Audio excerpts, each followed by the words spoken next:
Hoy estoy aquí en el despacho haciendo este vídeo porque vamos a hablar de sustratos. Y creo que este vídeo lo voy a poner tanto en la lista de reproducción de jardinería como en la lista de reproducción de bonsai, porque en la primera parte creo que a los aficionados a la jardinería les puede interesar. La segunda parte será más específica para los aficionados al bonsai. Y en el tema de sustratos, que es un tema muy complejo porque entran una gran cantidad de variables, voy a tratar de simplificar lo máximo posible para que se entienda y para que cada uno lo pueda aplicar a su realidad. Esto es un poco lo mismo que en la cocina, ¿no? O en cualquier otro bricolaje. Yo, por ejemplo, a mí me gusta cocinar, pero no soy de hacer postres. ¿Por qué? Porque los postres tienes una receta y en la receta te dice 300 gramos de harina, 150 gramos de mantequilla, tanto de agua, aceite de colza o aceite de coco. Y en cuanto no tengas un ingrediente, la receta no sale igual. O en cuanto varíes un ingrediente, la receta no sale igual. Y en el tema de jardinería y en el tema de bonsai, y en sustratos hay tantas variables que si uno sigue una receta y no se pregunta el por qué, corre el riesgo de que cuando falte un ingrediente, es decir, hace poco tiempo se interrumpió por el tema del COVID, se interrumpió la importación de acadama. Y todo el mundo estaba ahí, ¿y ahora qué le pongo? ¿No? Sí, porque la acadama era la base para los bonsai. Por el otro lado, han surgido ya varias empresas que están ofreciendo arcilla no expandida, porque la arcilla expandida hace mucho tiempo que se utiliza, y básicamente se utiliza para orquídeas y para plantas, porque son tamaños grandes de grano y son redondas. Viene ofreciendo arcilla recocida para sustrato de plantas. Y está bien. El tema es que, como en todo, siempre está en la moda de por medio, ¿no? Entonces, yo creo que lo importante de este vídeo es plantearse el por qué. O sea, por qué necesitamos determinado sustrato para determinado tipo de planta. ¿Cómo funciona la raíz de la planta? Que no la vemos, está bajo la tierra. Yo por eso hice un dibujito, ¿no? Esta es una planta, sean benévolos, es decir, un dibujo que hice nada más que para el vídeo, ¿no? Esta es una planta normal, ¿sí? Y esta es una maceta transparente. Las raíces de la planta, primero saca raíces más gruesas, después saca raíces más finas y al final saca capilares, que son los que se encargan de absorber el agua y los nutrientes. Bien. Cuando nosotros regamos una planta normal, el agua ocupa todo el tiesto, es decir, ocupa tanto los espacios que están vacíos como los espacios donde hay partículas de tierra, o de compost, o de lo que sea. En una planta normal, cuando nosotros dejamos de regar, el agua que no se absorbió en la tierra, o que no absorbieron las raíces, que es la primera agua que tiene disponible, sale por el agujero de drenaje. Y el sustrato se va comenzando a secar creando puntos donde hay aire. Y las raíces, además de absorber agua, necesitan respirar. ¿Cuál es la diferencia entre una planta, digamos, normal? No es el término normal, porque todos son normales. Una planta de interior o una planta que tenemos en el balcón, ¿cuál es la diferencia con un bonsai? La diferencia es esta. Es decir, nosotros en el bonsai lo que hacemos es cortar las raíces finas y aumentar la cantidad de capilares. Por lo tanto, lo que van a hacer las raíces del bonsai es lo mismo que hacen las raíces de una planta en maceta, de absorber los nutrientes y el agua cuando regamos y luego, cuando el sustrato se seca, respirar. Bien. ¿Cuál es la diferencia? La diferencia está en que en una planta en maceta nosotros no podamos, es decir, no pinzamos, no quitamos hojas, sino que la planta crece en el periodo de crecimiento normal, primavera y otoño, el crecimiento es continuo y las raíces crecen continuamente. Por lo tanto, la cantidad de agua y nutrientes que necesita es aproximadamente la misma en todos los periodos de crecimiento. Y con bajar el riego en las épocas en que la planta no crece, es decir, tocar la superficie de la tierra antes de regar, solucionamos el tema. Por lo tanto, ¿es necesario un sustrato granulado en una planta en maceta? Hay muchos sustratos que vienen con perlita, por ejemplo, ¿no? O con esto que era mica expandida, también, cualquier elemento, o con bolitas de Polexpan. Digamos, esos elementos son elementos que son estériles y que no absorben agua. Y al no absorber agua, lo que pasa es que crean espacios de aire donde las raíces pueden respirar. Es decir, que en una planta, en maceta, si compramos un sustrato de los más baratos que hay, que están hechos en base a un compost de hojas, con agregarle o partículas de Polexpan o perlita o incluso algún granos de acadama, creamos la suficiente cantidad de espacios vacíos como para que el agua drene bien y las raíces respiren. ¿Bien?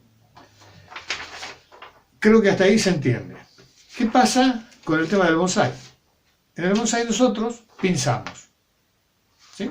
Es decir, no solamente podamos las raíces cada 3, 5 años en un bonsái maduro, cada 2 años en un bonsái joven, sino para crear mucha cantidad de capilares cerca del tronco y que le permita vivir en una maceta reducida, sino que además pinzamos en la copa, o sea, pinzamos las ramas para que ramifique más y cree mayor cantidad de hojas.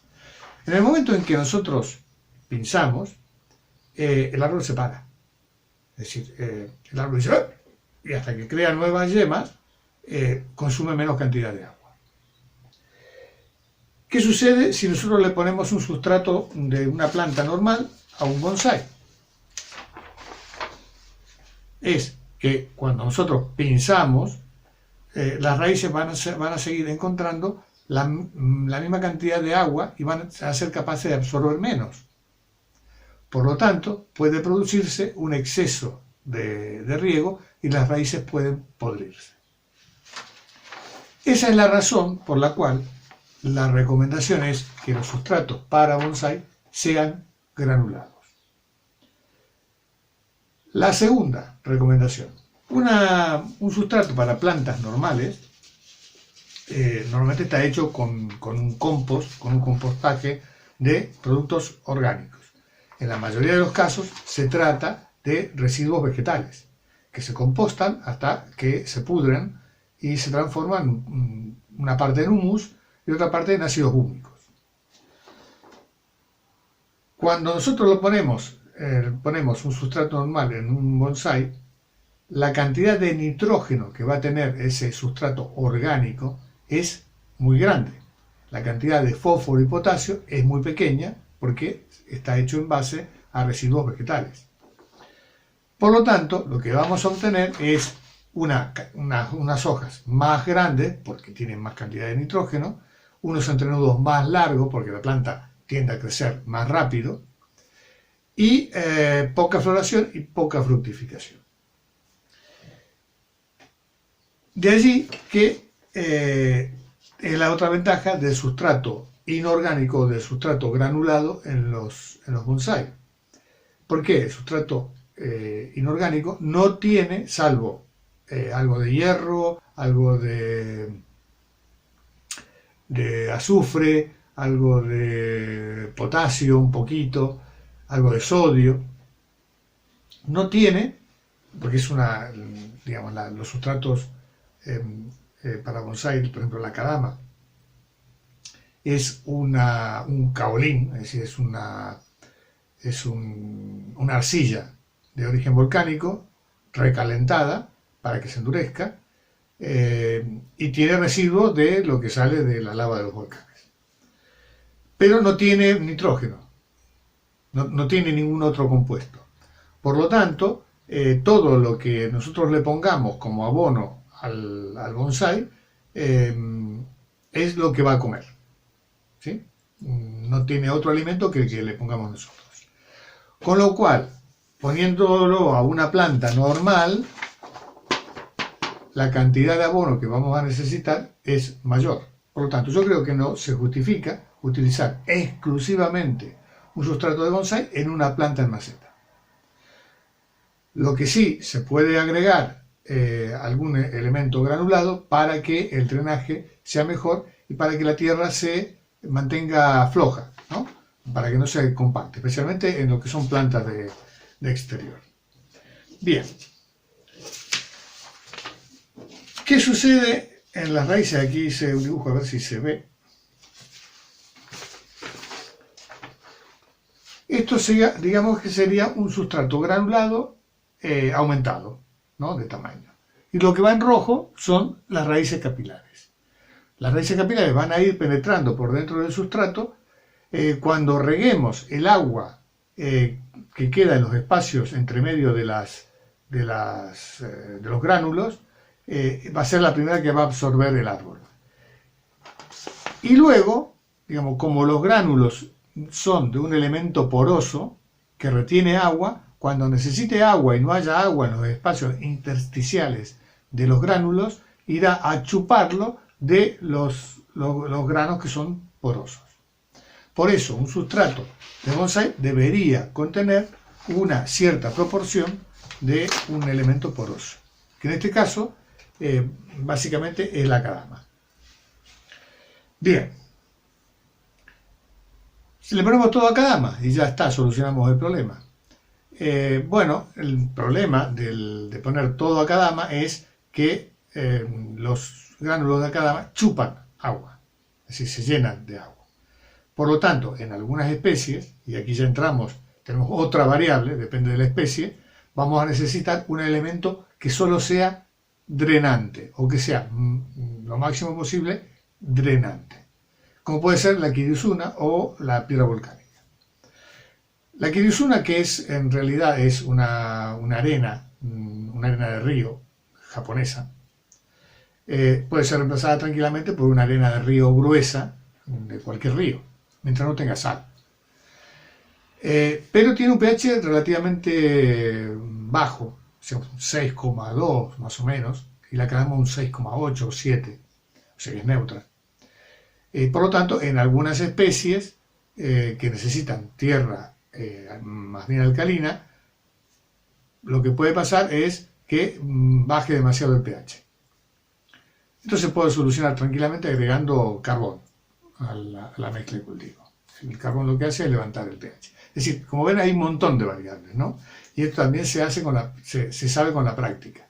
Entonces va a depender de la variedad, va a depender del tipo de planta, es decir, si es una planta acidófila, si es una planta de suelos alcalinos o si es una planta de suelos neutros. La mezcla de sustrato que vamos a hacer. Bueno, les muestro así sucintamente. Esto es a kadama, para los que yo supongo que todo el mundo lo ha visto alguna vez, ¿no? Esto es a kadama. La kadama es como dije antes, es una arcilla volcánica. Como ven, el grano es duro, no se rompe, hasta que hacemos mucha presión. Que tiene la particularidad de que en el interior tiene una especie de microporos donde chupa el agua y los nutrientes, y que es donde las raíces van a ir a buscar el alimento inmediatamente después que el agua de riego haya salido por los orificios de drenaje. Esto es Kiryusuna. ¿Sí? La Kiryusuna es más dura que la kadama, no se rompe, ¿sí? Es relativamente porosa, pero es más drenante que porosa. Por eso se suele utilizar mucho en pinos, o mezclada con la kadama, para que actúe de elemento drenante, ¿sí? Que no acumule demasiada cantidad de humedad en el sustrato. Y esto es pomiche, que sería piedra pómez triturada. La pomiche es muy liviana, no pesa nada. Tiene las características de la kadama en el sentido de que primero es volcánica, las dos son volcánicas. Por lo tanto, también tiene algo de hierro, tiene algo de sílice, tiene ¿cómo se llama? Sodio, potasio, porque sale en un volcán. La otra característica que tiene es que, bueno, como al ser granulada, ¿no? Al ser granulada, obviamente que facilita el drenaje del agua de riego. Y absorbe, se moja, absorbe los nutrientes que le agreguemos. La contra que tiene es que es demasiado liviana. Por lo tanto, y el color tampoco es un color gris clarito. Tampoco es un color que sea muy agradable a la vista a nivel de un bonsai. Pero sirve. ¿Sí? Sirve. Y tiene un pH de unos 6,2 a 6,8 aproximadamente.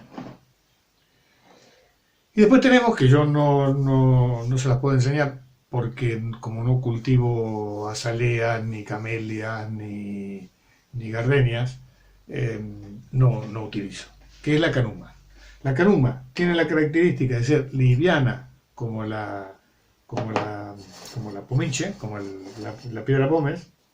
Es un color blanco amarillento y tiene la propiedad de ser ácida, un pH más o menos de 5. Por eso es aconsejable en estas plantas que son acidófilas. Y es muy liviana. Bien, vamos a lo que es granulometría. ¿Qué tamaño de grano necesitamos nosotros y de acuerdo a qué en los bonsai? Y ahora entramos directamente en el tema de los bonsai. Nosotros tenemos que tener en cuenta que depende del tamaño de la maceta, ¿sí? Si nosotros tenemos una maceta pequeñita, así como esta, obviamente que si le ponemos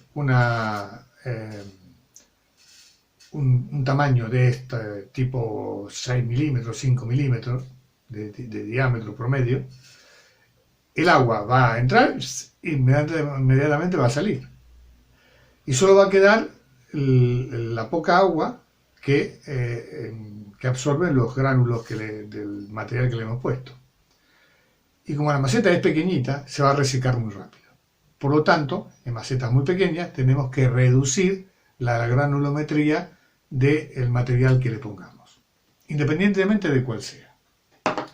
Por ejemplo, ¿se acuerdan? Estos son los acodos que hicimos del granado mexicano. Les dejo en la descripción el vídeo de cuando los hicimos, cuando los sacamos, que, entre paréntesis, hoy los vi que están brotando, ya se está adelantando la primavera. A ver. Aquí. Por lo tanto, ya en un próximo vídeo vamos a hacerles crear nevari, vamos a ponerlo en una maceta un poco más ancha y vamos a ver cómo mejoramos el nevari. Además también hay algunas zonas de corteza muerta, vamos a trabajar la madera, y estos serán unos sojin muy bonitos porque ya tienen su buen aspecto.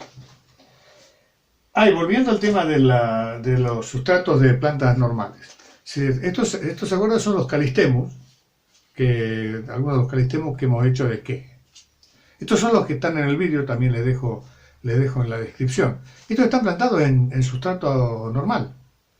Es decir, que mientras yo no pode, si no empiece a cortar, el sustrato normal me sirve perfectamente. Fíjense lo que ha crecido esto, ¿no? Y además están brotando por todas partes.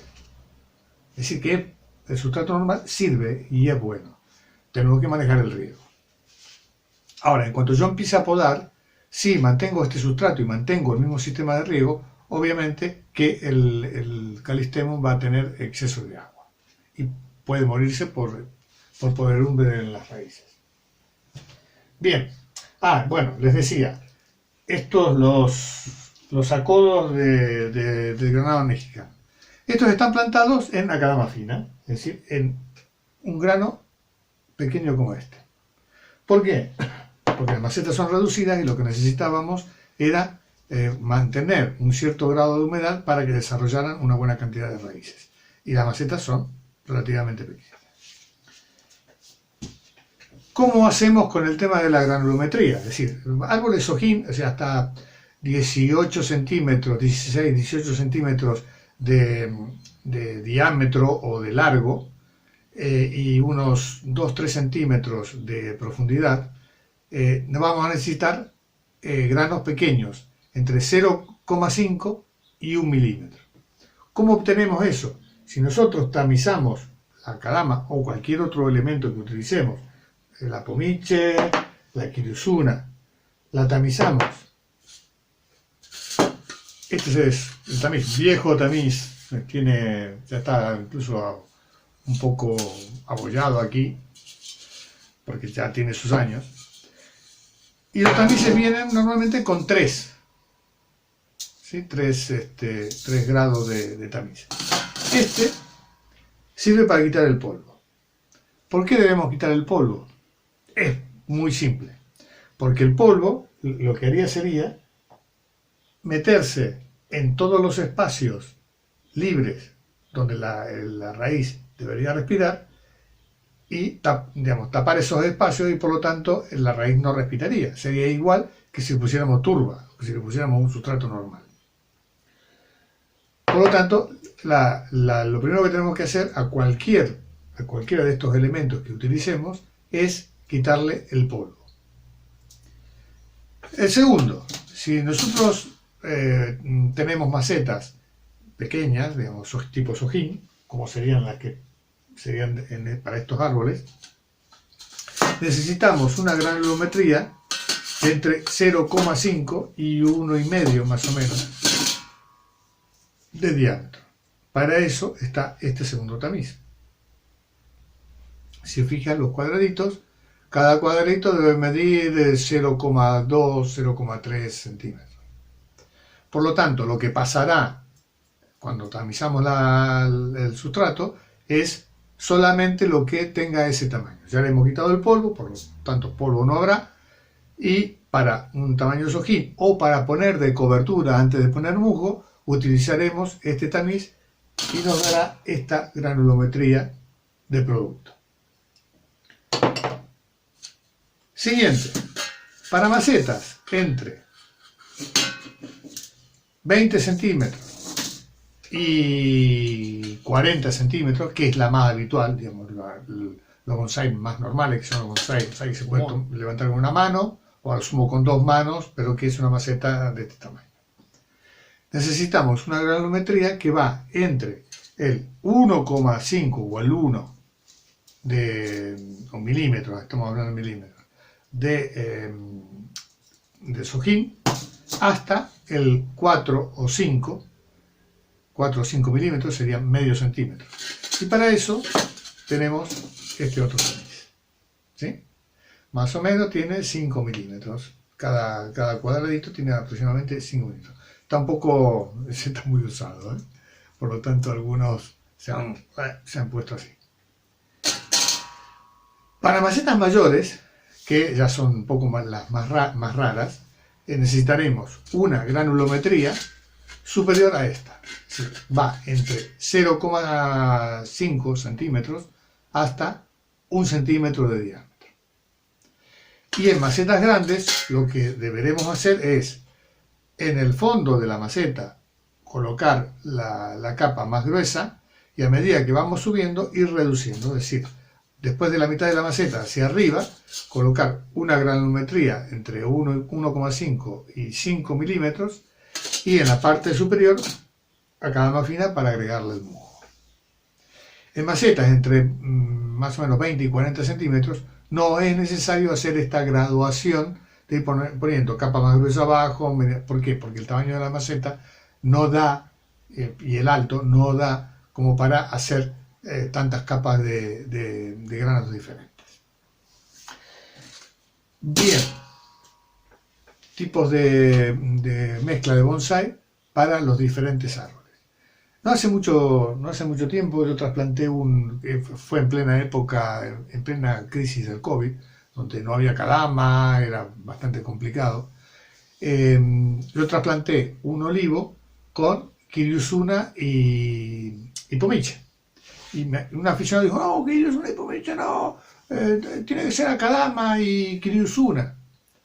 Y Akadama 70-30. Bien, ese es el tema básico de las recetas. Es decir, yo toda la vida me han dicho que tengo que poner 70% de Akadama y 30% de Kiriusuna, y repito esa receta, pero no sé por qué.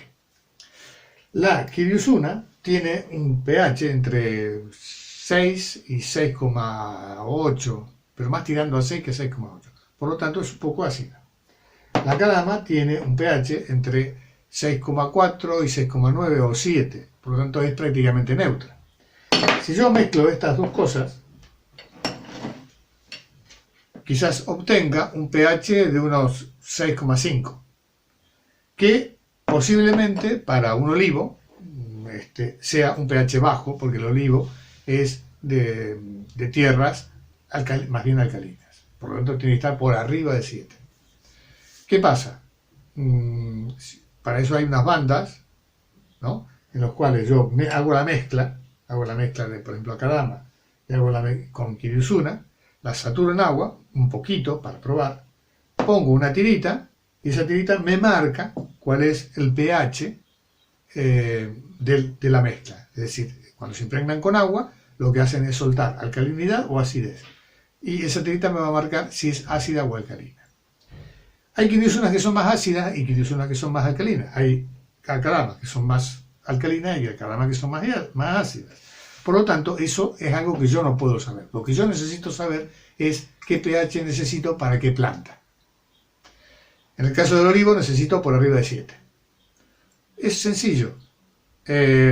Una bolsa de carbón, esta que usamos para la barbacoa, muelo un poco de carbón, la mezclo con la mezcla de cultivo, vuelvo a tomar el pH y si ya está dentro de los valores que mi planta necesita, la utilizo sin ningún tipo de problema. Es decir, no sé si les llego a explicar por dónde voy. Porque, por ejemplo, yo viví muchos años en Argentina y allá Akadama no había. Entonces, ¿qué utilizábamos? Bueno, al principio lo que nos decían los libros, 1/3 de marga, que no sabíamos qué era marga, suponíamos que era arcilla, 1/3 de arena y 1/3 de turba, y con eso empezamos a trabajar en bonsái. Era una receta.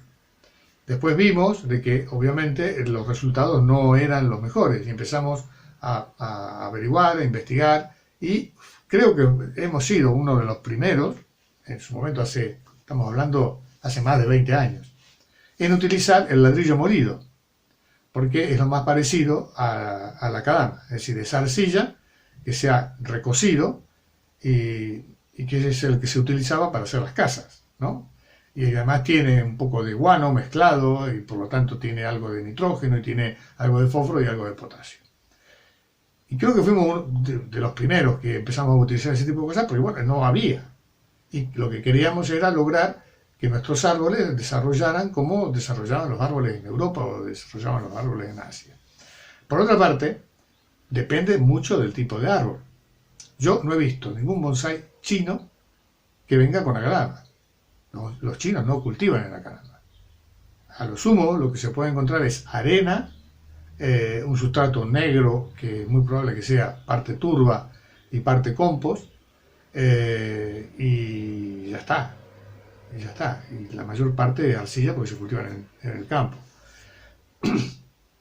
Entonces, tenemos que... ¿Por qué los chinos cultivan así? Porque la mayoría de plantas que hacen, el bonsái en China se cultiva más que nada en el sur, la mayoría de plantas que hacen son plantas de clima tropical o subtropical, que necesitan una mayor cantidad de humedad en el sustrato. O sea, a un ficus yo le puedo poner turba, compost y arena, y el ficus va a vivir perfectamente. Porque un árbol tropical que come como loco. A una sayeretia voy a tener un poco más de problema, una carmona puedo utilizar lo mismo, a una ceriza puedo utilizar lo mismo. Ahora, cuando ya nos vamos a un pino, pues a un pino no le pongamos turba, porque obviamente que lo que el pino necesita es mucho drenaje, es decir, para que las raíces puedan desarrollarse bien y no se mueran las micorrizas. Y bueno, a un olivo, que el olivo es de secano, vamos a necesitar una mezcla drenante por un lado y otra mezcla, y digamos, una mezcla que retenga humedad por el otro. Así que tenemos que saber qué tipo de árbol, dónde se desarrolla, dónde crece y qué necesidades tiene, para saber después cómo mezclar los sustratos que tenemos. Por lo tanto, en bonsái necesitamos sustratos granulados, eso sin lugar a dudas. Podemos agregarle turba, no vale la pena, porque la turba, al podrirse, o sea, se degrada muy rápido, al podrirse produce nitrógeno, y el nitrógeno nos produce hojas grandes. Entonces, quitemos la turba de la ecuación. Podemos crear nuestro propio sustrato mezclando, sí, no hay ningún problema. Si, por ejemplo, como en el caso de Paco, que quería trasplantar azaleas, obviamente yo una azalea no la puedo poner con Akadama y Kiriosuna. ¿Por qué? Porque la azalea necesita un pH que va por debajo de 6. Entonces necesito canuma. Necesito canuma, porque la canuma tiene menos de 6 de pH. Lo mismo pasa con una gardenia, o lo mismo pasa con una camelia. Y en lo que es la parte de clima mediterráneo, normalmente las mezclas más normales son Akadama y Kiriosuna, o Akadama y volcánica. Aunque la volcánica tiene, teóricamente, no se ha comprobado, la posibilidad de retener en los agujeros internos, de retener virus, y bueno, son teorías. Yo no lo he comprobado. Bueno, no sé si me queda algo más por explicar del sustrato. Creo que lo importante es que sepan el porqué. ¿Sí? Y después, bueno, iremos hablando de trasplantes y de este tipo de cosas cuando hagamos trasplantes. Porque hay también un montón de variables a tener en cuenta. Como siempre, les agradezco que estén ahí. Si no se han suscrito al canal, los invito a hacerlo. Y saben que contestamos cualquier duda que tengan. Y nos vemos en la próxima. Sean felices. Hasta luego.